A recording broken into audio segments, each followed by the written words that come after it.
The prison industrial complex. As learned in class, the U.S. has a mass incarceration problem. In 1970, the prison population increased by 400%, but it keeps getting larger.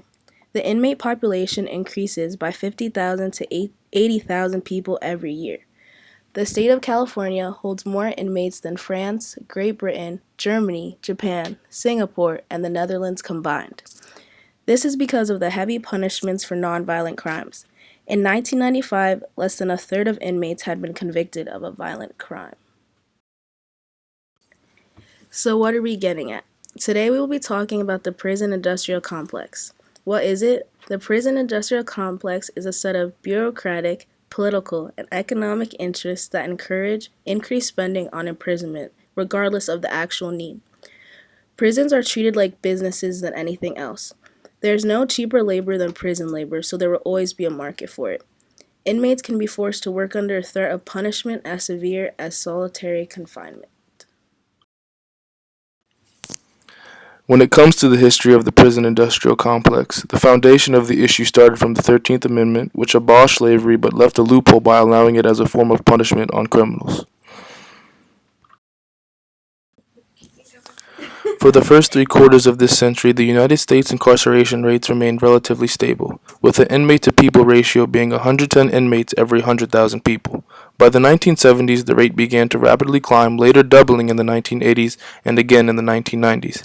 A Atlantic article issued in 1998 had it being 445 inmates for every 100,000 people, and for adult men, 1,100 inmates every 100,000 people. I looked up a recent article published by the Washington Post in 2015 that stated that the current ratio is currently 716 inmates every 100,000 people. The loophole in the 13th Amendment allows states to create convict leasing, which targeted black men after the Civil War. The system basically replaced the old economy of slavery. To put into perspective how profitable the system was, in 1898, some of 78% of Alabama's entire state revenue came from convict leasing. Through criminalization of black people, targeted enforcement of laws, and unfair sentencing, convict leasing was made up almost entirely of black men. Even though crime has gone down in the last 50 years, incarceration continues to rise. This is mainly due to the war on drugs in the 80s and 90s, which again targeted communities of color and fueled disproportionate sentencing. Black and Hispanic people make up 25% of the population, but almost 60% of the prison population.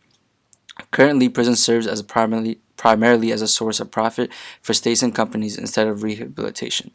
Many states' schools have contracts signed with correctional agencies that use prison labor to manufacture goods, including UMD.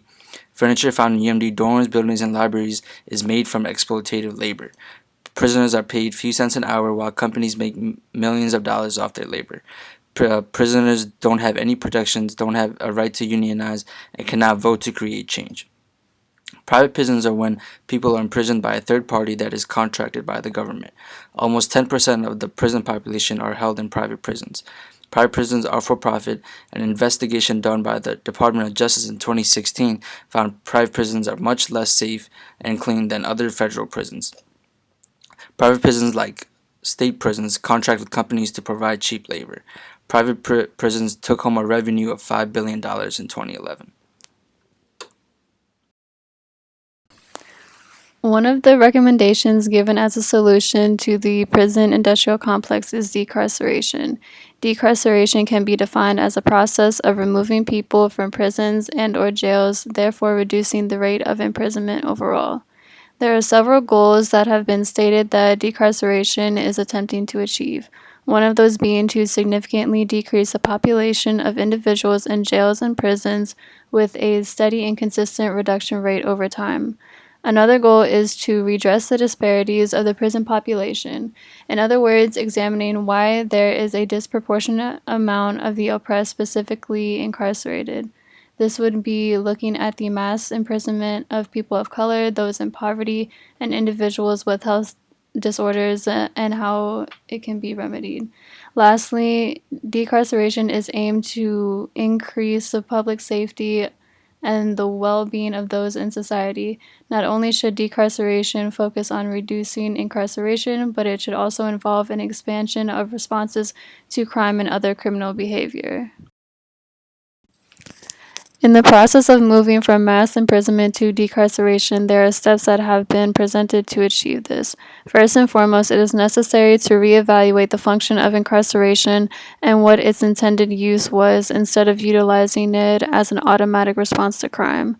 While the phenomenon of over-incarceration has continued to be a problem, all parts of the criminal justice system have contributed to this issue.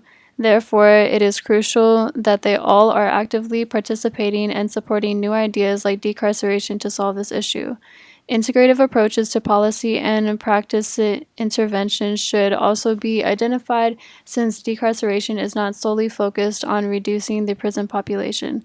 Therefore, multidisciplinary approaches should be considered and the knowledge gained from empirical evidence should be applied to address the problem. The prison abolition as a resolution. The prison abolition movement is a movement for activists that are fighting to reduce or eliminate prisons and replacing them with systems of rehabilitation that don't focus on punishment and government institutions. Abolitionists have two objectives. Given the responsibility of public safety to local communities, redistributing government spending from police and prisons to invest in housing, education, jobs, and health.